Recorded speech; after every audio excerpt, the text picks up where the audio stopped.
Welcome to SBI's GTM Value Creation Corner podcast with CEO Mike Hoffman hosting. In this episode, Mike is joined by Sudhakar Ramakrishna, President and CEO of SolarWinds, where they explore the impact of AI on IT and business to enhance the customer experience and operational efficiency. Their discussion also highlights the importance of AI in improving talent management and addressing challenges related to commercial efficiency and productivity. Good afternoon. Welcome, Sudhakar. How are you today? I'm doing great, Mike. Thank you for having me here. It's a pleasure always to talk to you. The pleasure is all mine, and it's good to see you again. So for our audience, before we get started, I like everybody to get to know our guests. So you want to talk a little bit about yourself, your background, and then a little bit about SolarWinds. Tell us about the company. Mike, I'm CEO at SolarWinds since 2021 January. So it's coming up on 4 years now. My background, I've been a previous CEO at Pulse Secure. I previously ran the entire products team at Citrix, Polycom. My background is a combination of product and go-to-market and strategy. Over many years across internet networking, cloud, security, virtualization related technologies. All right. You and I can go back in time and talk about what, product development was back in the 80s. Yeah, for sure. Which is very different than it was today. And tell us about SolarWinds. We couldn't paste code. We had to write it. No, you had to write every one of them, and then you had to go back and document it after we discovered we were writing so many lines of code that somebody had to document that stuff. Yeah. All right. So tell us a little bit about SolarWinds and ITSM broadly and how things are going. SolarWinds has been a leader in what I would call the monitoring space, monitoring of networks, applications, databases, systems, etc. over the years. We have evolved and transformed, like many good companies have and will continue doing, into the world of from monitoring, we have evolved to observability, but we haven't stopped there. We built a very comprehensive platform, which we call the SolarWinds platform, that ties together observability and incident management together to deliver better time to value, time to detect issues for customers, and of course, time to reduce their issue resolution time, which is where ITSM also comes into play, to your point, Mike. Overall, we try to reduce customers' complexity, improve their productivity, and reduce their overall costs. ITSM has been a critical pillar for us because that is important for us to tie this storyline of observability and incident management. It's been a growth part of our portfolio, and we have delivered ITSM completely as a SaaS service right from the get-go. We recently also published the state of the ITSM report, as we call it, and the very first of such reports, because we learn from customers on what they are seeing in their environments, how resolution time is improving with the introduction of AI agents and AI at large. It's good. Very, very helpful. So two areas that, as of late, are getting a lot of airtime on our podcasts and with our clients. One is in the area of commercial productivity, which there's a study that all the listeners can look at, which is it's declined. Efficiency has declined by 68% since 2020. The other one that is a big conversation right now is AI associated with go-to-market. We're getting a lot of questions on that. We'll address that later. But I think I'm interested in AI in your industry. So, which has some relation, adjacently related to a couple of podcasts ago, we had Jerry Kent, who's the CEO of TierPoint, data centers and providing data center and hybrid IT infrastructure. And it was a fascinating conversation about how AI right now is changing it. Now, I will say AI, some people think AI is new because ChatGPT made a big splash, but just, some of you that don't realize this, it's been around for a while. When I was at Marlin Equity, we acquired a company that was specialized in large language processing and AI. And, some of the success stories you'll hear, like, Siemens and their optimization of power distribution and improvements by magnitudes of up to 33%. They've been working on that for a decade. However, I think we've gotten to the point where there's additional processing power that has allowed this to infiltrate different areas of organizations and how companies operate, and even the day-to-day lives of individuals. So, can you talk a little bit about AI and how it's impacting your industry, and some stories you may have even on how you're leveraging it internally? Mike, your observation about AI being here for a long time, for those of us who have been in the industry, will readily acknowledge that. I mean, you and I both are from the world of what used to be expert systems in the old days, as you remember. Right. But the interesting thing now is that there's been fantastic confluence of both software algorithms as well as hardware processing speed to make it really count. And most importantly, to make it really count in real time. And that is where I think we are all seeing a sea change in both adoption as well as utility. Although some will argue that the utility aspect is still to be proven. Um, I'll come to your question in just a second.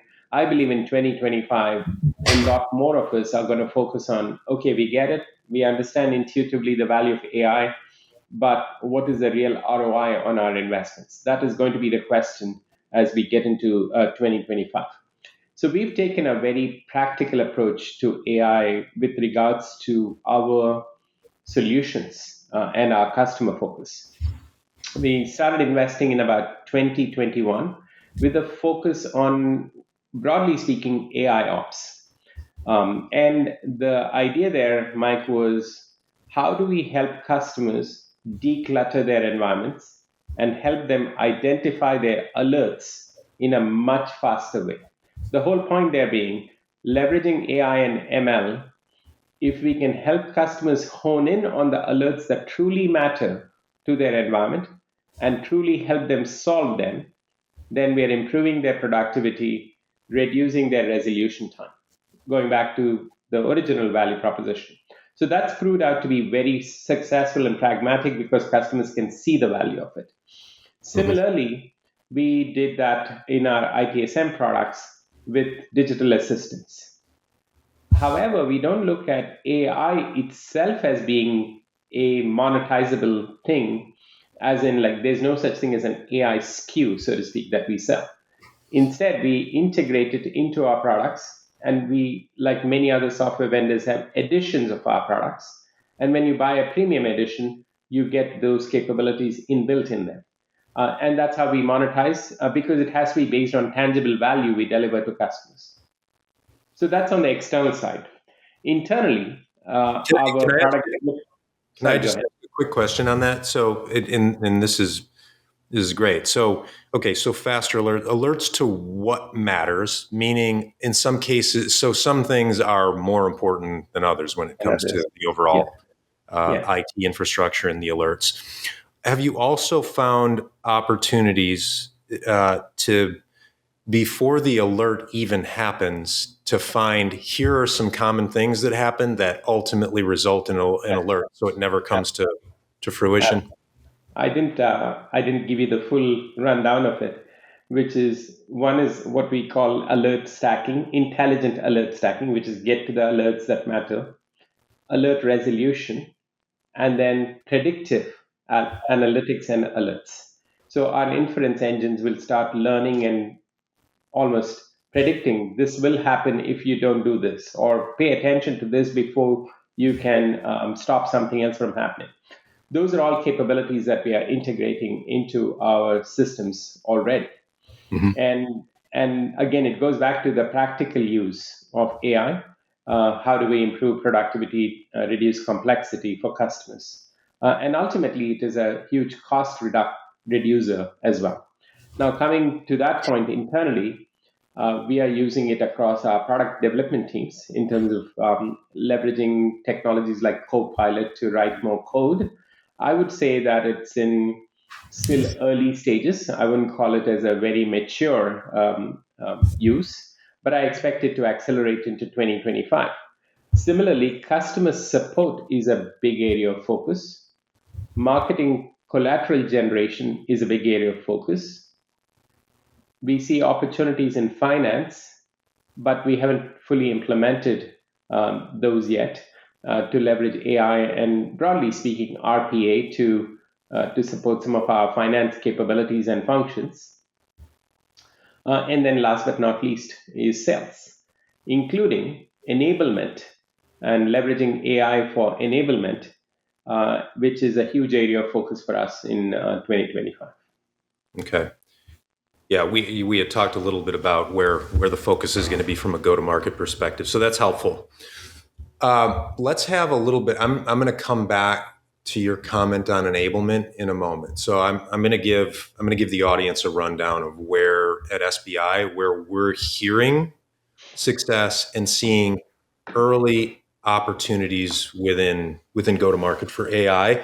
And this goes back. We wrote an article. It was published in Harvard Business Review. Nick Toman authored it, which was what we were getting wrong about AI. So early on, AI was, hey, it would help develop contextual messages that could be sent out to prospects and customers. And where it was backfiring was as soon as the salesperson got on the phone, the client would realize, or customer or prospect would realize, that was generated by AI, and that the person that's on the phone with them has no idea what they're talking about.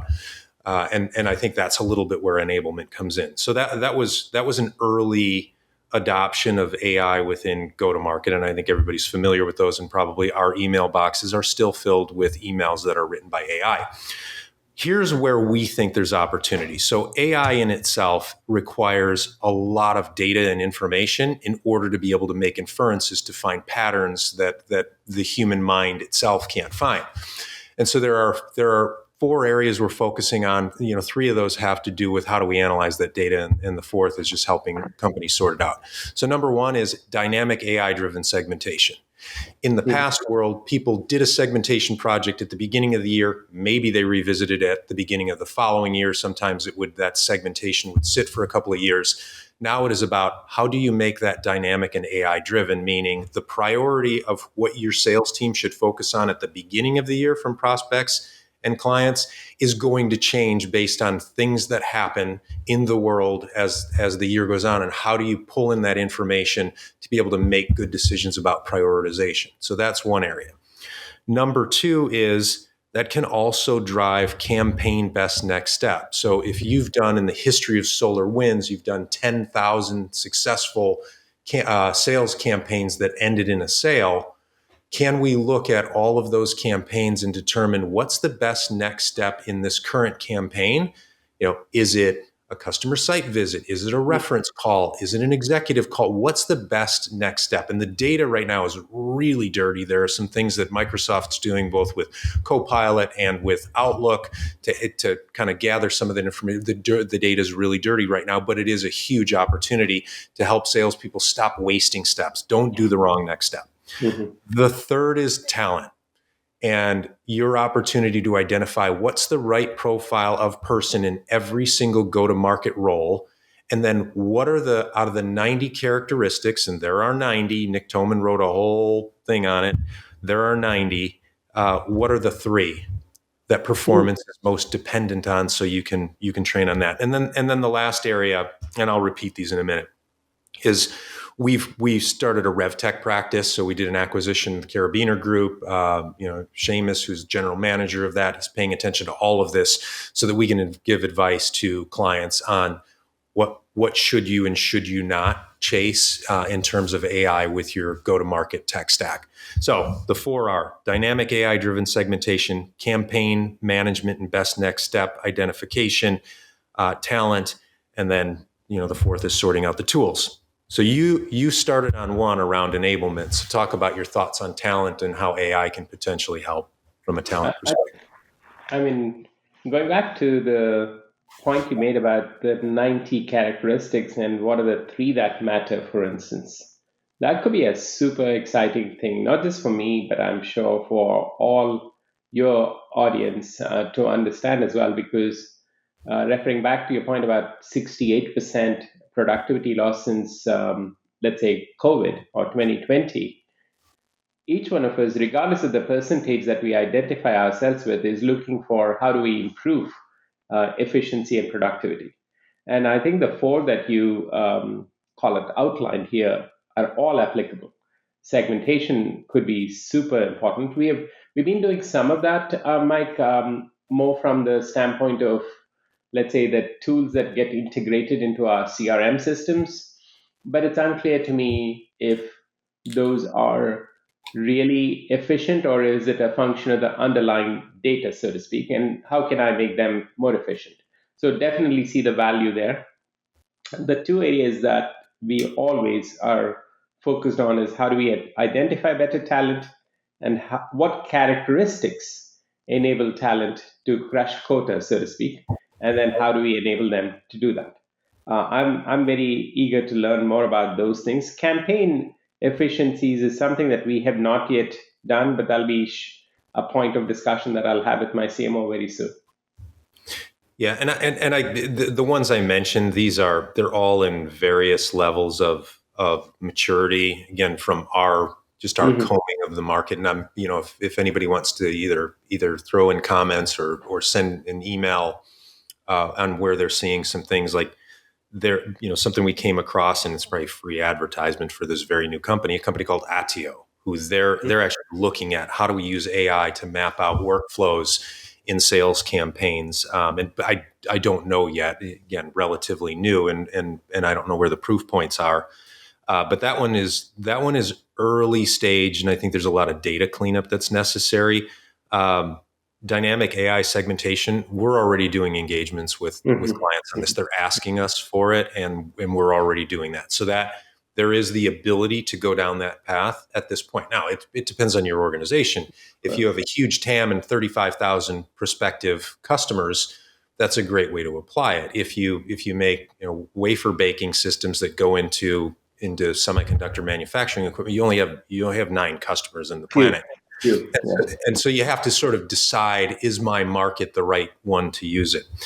On the talent side, that one, we went hard on that one. And at this point, we have tens of thousands of profiles of salespeople, different roles: frontline salespeople, hunters, farmers, customer success individuals, BDRs. Where Nick Toman, Nick is, for those of you in the audience who don't know, Nick is the co-author of the Challenger sale and kind of the chief architect of that. Well, when he got to SBI, he and the research team said, there's a new set of archetypes that are out there, right? The provoker, the translator. So there are 4 different types. And then looked at these tens of thousands of salespeople and said, what are the things in their particular company that success and performance are most dependent on? So that one's real. That's real today, and things that people can take advantage of.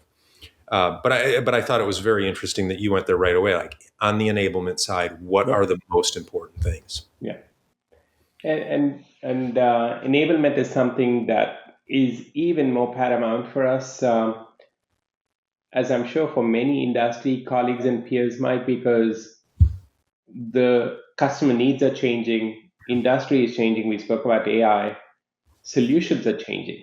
So how do we help go-to-market people and salespeople specifically to be able to articulate value to customers and constantly refresh both their behaviors as well as their knowledge is something that I spend a lot of time over. Right. And it can move the needle fast. For example, Sudhakar, what's the ramp time for a salesperson in your business? Between 90 days and 6 months, 90, Mike. 90 days and 6 months. And the delta on it, if you could, in 2025, you could take 10% off that ramp time, does that make a meaningful impact on your business? It does. Absolutely. Every 5% is very meaningful when you start adding up across a fairly large sales teams. Right. So, and this is where I tell people, kind of depending on your timeline and what you want to do. If you're PE backed and you're in year 1 of your hold period, maybe take it all on. dynamic AI-driven segmentations. You can start with some clean data when it comes to campaign best next step. If you're late in your hold period and you have to put some points on the board in 2025 to get ready for a sale at the end of 25 or early 26, my advice, go for talent. So, um, any other thoughts around AI? And I may add one just bonus topic really quickly. I covered the main topics. The way I would describe it is we are still in very early innings of it. Even so, I believe that in 2025, there'll be more tangible projects, more focused on ROI. And of course, broad enterprise applicability is the way I would describe it, which is not just as part of products, but internal use from an efficiency gain standpoint. Um, Reinvestment in new capabilities as a result of efficiency gains and helping organizations scale faster and better. I'm glad you brought up efficiency because that's the bonus topic I want to talk about. Commercial efficiency, and as I mentioned earlier, when we looked across 232 publicly traded companies and we looked at revenue, and revenue does not tell the full story. There was a 68% decline in productivity from 2020 to 2024, meaning if you spent $1 to get $1 of bookings of revenue in 2020, you're spending $1.68 this year. So my first question is, have you seen, similar, impact from, and by the way, it gets worse when you get into it and you look at bookings, right? If you look at the trend of trailing 12-month bookings over trailing 12-month go-to-market costs, and you run that trend, it's even worse as we get on the inside. But have you seen, an erosion in overall commercial productivity over the last 4 years? I'd characterize it as I want to see greater productivity, but I have not seen the levels of erosion that you're speaking to in our business.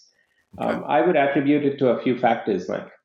One is that we are an incredibly sticky business. A lot of our business comes from our install base. So we're not really looking for a ton of net new logos to support our growth. Of course, we are acquiring a lot of net new logos, and that'll continue to be an area of focus. But primary part of our business is expand and cross-sell to existing customers. So as long as you take good care of them, earn their trust every day, your efficiency can still be on the high side. That's number one. Number two is that we made a very conscious effort to scale through partners. So in essence, what we've been able to do is working with partners, we've been able to reduce, for lack of a better term, our CAC or improve our overall productivity as a result of that as well. And three is efficiency in investment, meaning before you invest dollars, try to have a good sense for what is a reasonable rate of return. What are the ingredients, including enablement, for instance, that you need to infuse to improve your chances? Because you are playing a game of odds here. And how do you improve your odds? So those are the reasons why I would say we do not have those types of declines, but I'm definitely looking for gains. Mm-hmm. Okay, so this is great. This is good. I'm going to repeat these because I think this is really helpful for it. What's the right ROI? So efficiency, investment, and look at that early on. Number Yep. two, the channels that you go through, and if you embrace the partners, you can kind of fix some of your cost associated with every dollar of booking or every dollar of revenue. And then the third on having a sticky business, and not everybody has the luxury of as sticky a business as you have, but that is an interesting point to bring up, because when we started to look at, you go, okay, let's take trailing 12-month bookings over trailing 12-month go to market, and you see a marked decline. But in stickier businesses, when you keep the denominator the same, keep trailing 12-month go to market costs the same, and take trailing 12-month expansion bookings or trailing 12-month renewal bookings, the results look a lot better. In some cases, people are way overspending to try to get new logos and underspending in the areas of expansion and renewal, especially in businesses that should be sticky like yours is. So that great points. And the value proposition ultimately matters, right? I mean, in this environment, with the macro conditions, interest rates, complexity, customer spending, a value prop like what we have been delivering resonates better, let's say, than in times when there is excesses in the market. So I told you, and we can save this for another call because I'd like to explore this as well, are you finding that with the stickiness of your solution that you've also had some pricing leverage and pricing opportunity? For sure. However, I've always looked at price as a function of value. So we need to have conviction that we're actually delivering value and not just increased price. You've been listening to SBI's GTM Value Creation Corner podcast with CEO Mike Hoffman hosting. Visit sbigrowth.com to read SBI's latest research, join upcoming events, or learn about SBI's GTM services. Don't forget to subscribe to this podcast and connect with us on LinkedIn.